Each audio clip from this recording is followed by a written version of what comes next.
રામ રામ ખેડૂત મિત્રો, મારું નામ છે દિલીપ પટેલિયા અને આપણી YouTube channel Shriram pesticides Mahuva ઉપર આપ સર્વે મિત્રોનું હાર્દિક સ્વાગત છે. આજે આપણે વાત કરવાની છે કારેલાની ખેતી વિશે. કારેલાની ખેતી વિશે આજે આપણા વિડીયોની અંદર સંપૂર્ણ માહિતી લેવાની છે, જેના અંદર કારેલાની ખેતીને લગતી તમામ બાબતોને આપણે આવરી લીધી છે. તો આ વિડીયોને તમે અંત સુધી જોજો કે જેથી કરી અને તમને સંપૂર્ણ માહિતી મળી જાય. તો સૌપ્રથમ આપણે વાત કરીએ તો કારેલાનો વાવેતરનો આપણે વાત કરીએ સમયગાળો. તો ઉનાળાની અંદર જો તમારે વાવેતર કરવું છે કારેલાનું, તો તમે જાન્યુઆરીથી લઈ અને માર્ચ સુધી તમે એનું વાવેતર કરી શકો છો. એના સિવાયની આપણે વાત કરીએ તો ચોમાસાની અંદર તમારે વાવેતર કરવું હોય તો તમે જૂનથી લઈ અને જુલાઈ સુધી તમે એનું વાવેતર કરી શકો છો. હવે વાત કરીએ કે કારેલાની ખેતીમાં એને કયું વાતાવરણ વધારે અનુકૂળ આવે છે. તો 20 ડિગ્રીથી લઈ અને 35 ડિગ્રી સુધીનું જે તાપમાન હોય છે, એ તાપમાનની અંદર કારેલાની ખેતી સારી રીતે અને વ્યવસ્થિત થઈ શકતી હોય છે અને સારામાં સારું એ તમને ઉત્પાદન લઈને આપી શકતી હોય છે. હવે વાત કરીએ કે કારેલાનું આપણે જ્યારે વાવેતર કરતા હોઈએ તો એનું આપણને ઉત્પાદન કેટલા દિવસની અંદર શરૂ થઈ જાય. તો કારેલાનું જે ઉત્પાદન જે છે એ 45 થી લઈ અને 55 દિવસની વચ્ચે એનું ઉત્પાદન શરૂ થઈ જતું હોય છે. હવે ખાસ અને અગત્યની વાત કે આપણે બિયારણની પસંદગી કઈ કરવી. આપણે કારેલાનું જો વાવેતર કરવું છે તો આપણે કયું બિયારણ પસંદ કરવું જોઈએ. તો આપણી પાસે જે બિયારણો હાજર છે એના વિશે હું તમને થોડી માહિતી આપી દઉં. તો સૌપ્રથમ તમારે દેશી વેરાયટીનું જો કંઈ વાવેતર કરવું છે તો એના અંદર તમે આ સ્વાતિ સીડનું ગ્રીન લોંગ, આનો તમે ઉપયોગ કરી શકો છો. સ્વાતિ સીડનું ગ્રીન લોંગ વેરાયટી. પછીની વાત કરીએ તો મધ્યમ લાંબા એવા આપણે કારેલાની વાત કરીએ તો એના અંદર તમે સંગ્રો સીડનું વિવેક, આની તમે પસંદગી કરી શકો છો. ખૂબ જ પ્રચલિત છે માર્કેટની અંદર, સારી એવી નામ ધરાવતી વેરાયટી છે સંગ્રો સીડનું વિવેક. એના સિવાયની એના જેવી જ બીજી વેરાયટી છે નુઝીવીડુનું હરિતા વેરાયટી, નુઝીવીડુ સીડ્સની હરિતા વેરાયટી. આનો તમે ઉપયોગ કરી શકો છો. એના સિવાયની આપણે વાત કરીએ તો સેમ સેગમેન્ટની અંદર ઇન્ડસ કંપનીની મોહિનીનો તમે ઉપયોગ કરી શકો છો. અને એ જ સેગમેન્ટની અંદર છેલ્લી વેરાયટી નિધિ સીડ્સની 301. આ તમામ વેરાયટીઓ મીડિયમ લાંબા વેરાયટી છે, તો એનો તમે ઉપયોગ કરી શકો છો. હવે આપણે વાત કરીએ કે એના અંદર થોડા વધારે લાંબી આવતી હોય, લંબાઈમાં થોડી વધારે આવતી હોય અને ઉત્પાદન વધારે આપતી હોય એવી બધી વેરાયટીઓની આપણે ચર્ચા કરીએ તો એના અંદર એક તમે પસંદ કરી શકો છો યુએસ સીડ્સનું 810 વેરાયટી, યુએસ એગ્રી સીડ્સનું 810 વેરાયટી. એના સિવાયની આપણે વાત કરીએ તો તમે કલર સીડ્સનું ત્રિષા, આની પણ તમે પસંદગી કરી શકો છો. અને બેસ્ટ વેરાયટીની વાત કરીએ તો પ્રગતિ 65, ઈસ્ટ વેસ્ટનું પ્રગતિ 65, ખૂબ જ ભરપૂર ઉત્પાદન આપતી વેરાયટી ઈસ્ટ વેસ્ટ સીડની પ્રગતિ 65 વેરાયટી.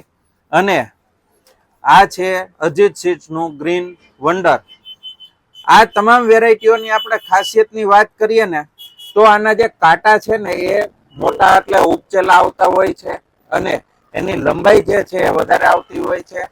પછી એનો જે કલર એ પણ એકદમ લાઇટ કલર અને સરસ આવતો હોય અને માર્કેટની અંદર તમને ઊંચામાં ઊંચો ભાવ તમને આ તમામ વેરાયટીઓ રળીને આપતી હોય છે. તો આ જે મેં તમને વેરાયટીઓ બતાવી છે, ગ્રીન વંડર છે, પ્રગતિ 65 છે, યુએસ એગ્રી સીડનું 810 છે, કલર સીડનું ત્રિષા છે, એ ખાસ કરી અને ઉનાળામાં આ તમામ વેરાયટીઓની તમારે પસંદગી કરવી જોઈએ કે જેથી કરી અને સારામાં સારું તમે ઉત્પાદન મેળવી શકો અને સારામાં સારો તમે બજાર ભાવ પણ મેળવી શકો. હવે આપણે વાત કરીએ કે આપણો આનો વાવેતરનો ગાળો શું રાખવો જોઈએ. તો લાઈનથી લાઈનનો જે ગાળો છે એ તમે 5 ફૂટનો રાખી શકો છો અને છોડથી છોડનો જે ગાળો છે એ તમે 3 ફૂટનો રાખી શકો છો. જો લાઈનથી લાઈનનો ગાળો તમે 6 ફૂટનો રાખો છો તો છોડની છોડનો ગાળો 2.5 ફૂટનો રાખવાનો રહેશે. અને આનું વાવેતર તમે ઓપન પદ્ધતિની અંદર પણ કરી શકો છો અને ડ્રીપ અથવા મલ્ચિંગની અંદર પણ તમે કરી શકો છો. તો જે તમને અનુકૂળ, જો ડ્રીપ અને મલ્ચિંગની અંદર તમે કરતા હોય તો એ બધાયથી સારામાં સારું છે. કારણ કે ડ્રીપની અંદર જે આના અંદર ચડાવવાના જે ગ્રેડ આવે છે એ તમે આસાનીથી ચડાવી શકો છો અને જ્યારે તમારે જેટલી જરૂરિયાત હોય એ પ્રમાણે તમે પાણીનું મેનેજમેન્ટ પણ ખાસ કરીને કરી શકો છો. હવે આપણે વાત કરીએ કે આમાં પાયાનું ખાતર આપણે કયું આપવું જોઈએ. તો ખાસ કરી અને પાયાના ખાતરની અંદર વાત કરીએ તો દેશી છાણિયું ખાતર સારી રીતે કોહવાયેલું એ બધાયથી પ્રથમ જરૂરિયાત રહેલી હોય છે. એટલે દેશી ખાતર જો શક્ય હોય એટલું વધારેમાં વધારે તમે નાખી અને ઉપયોગ કરી શકો છો. એના સિવાય જો તમારે રાસાયણિક ખાતર નાખવું હોય તો એની અંદર 20-20-0-13 અથવા તમે DAP નો ઉપયોગ કરી શકો છો. એના સિવાય તમે ફાડા સલ્ફરનો પણ ઉપયોગ કરી શકો છો. આ ખાતર તમે પાયાના ખાતર તરીકે આપી શકો છો. અને ખાસ મહત્વની વસ્તુ, હવે પૂરતી ખાતર આપણે એમાં કયા કયા અને કયા કયા સમયે આપવા જોઈએ.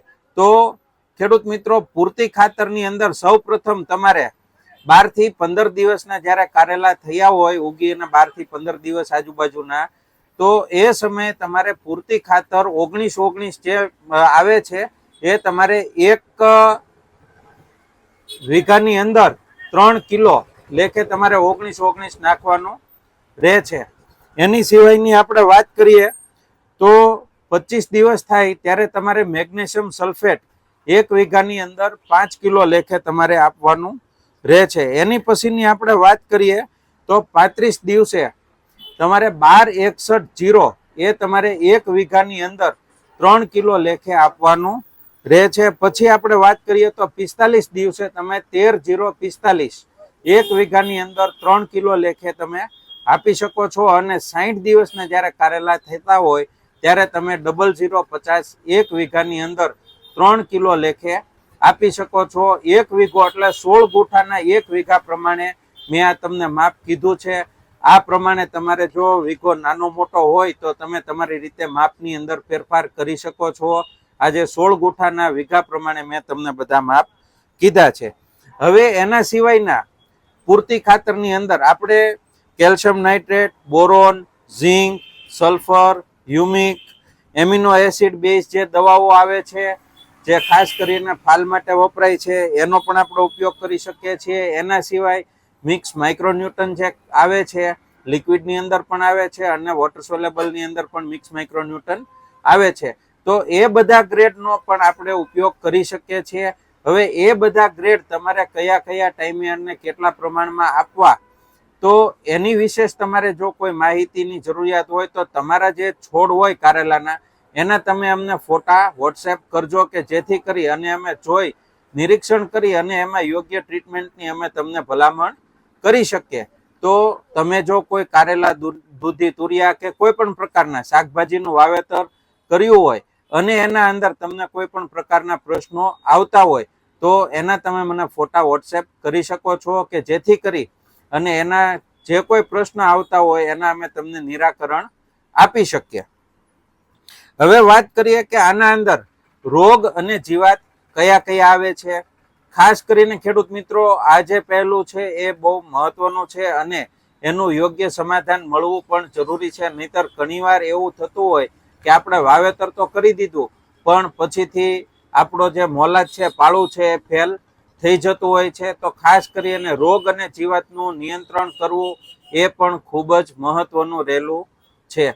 તો એના અંદર આપણે જીવાતની વાત કરીએ તો એના અંદર સફેદ મસરી આવતી હોય છે, લીલી પોપટી આવતી હોય છે, થ્રીપ્સ આવતી હોય છે, ઈયળ આવતી હોય છે. અને ખાસ કરી અને જ્યારે કારેલાનું શીશુ બેહતું હોય, આટલી સાઈઝનું શીશુ હોય, એ દરમિયાન એમાં ફળ માખીનો એટેક રહેલો હોય છે. એટલે કે સોનમાખ જેને આપણે કહીએ છીએ એ આવતી હોય છે.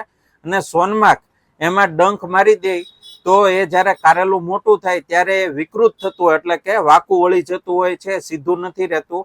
અને એને જ્યારે આપણે તોડીને જોવામાં આવે તો એના અંદર મલું જેવી ઝીણી પતલી ઈયળો બની ગયેલી હોય છે, તો એના નિરાકરણ માટે તમે પેન્થોઇટ દવા જે આવે છે એનો રેગ્યુલર સ્પ્રે કરો તો એના અંદર તમને સારામાં સારું નિરાકરણ મળી શકે છે. બાકી જે મેં તમને રોગ જીવાત વિશે માહિતી આપી છે એ તમામ જીવાતો માટે અલગ અલગ દવાઓ અને અલગ અલગ એમાં ડોઝથી રહેલું હોય છે. તો તમારે જે કોઈ પ્રશ્ન હોય તો એના પણ તમે મને ફોટા મોકલી શકો છો અને એનું નિરાકરણ તમે મેળવી શકો છો.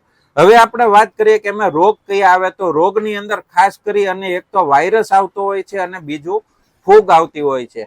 તો આ બંનેનું તમારે નિયંત્રણ કરવું ખૂબ જ જરૂરી છે, કારણ કે ફૂગ અને વાયરસ એ બે એટલું ખતરનાક હોય છે કે તમારું ઊભું ખેતર ખાલી કરવા માટે સક્ષમ છે.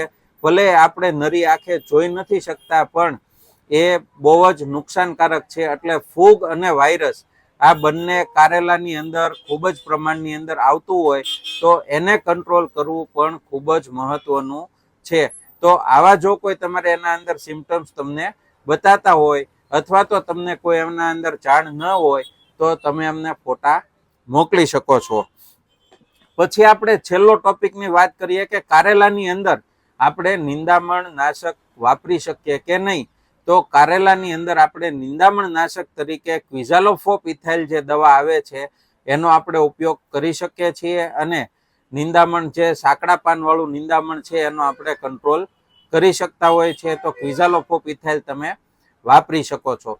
તો આજે મેં તમને કારેલાની ખેતી વિશે સારી એવી સંપૂર્ણ માહિતી આપી છે.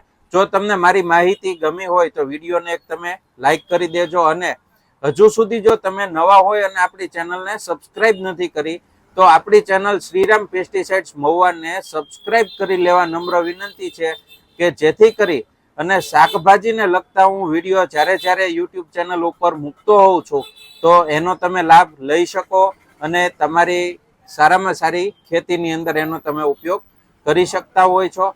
હવે આ વિડીયોને તમે વધારેમાં વધારે તમારા મિત્ર સર્કલની અંદર મોકલી દો કે જેથી કરી અને તમામ ખેડૂત મિત્રો સારામાં સારી કૃષિ માહિતીનો લાભ લઈ શકે. એ સાથે જ મને રજા આપશો. જય જવાન જય કિસાન.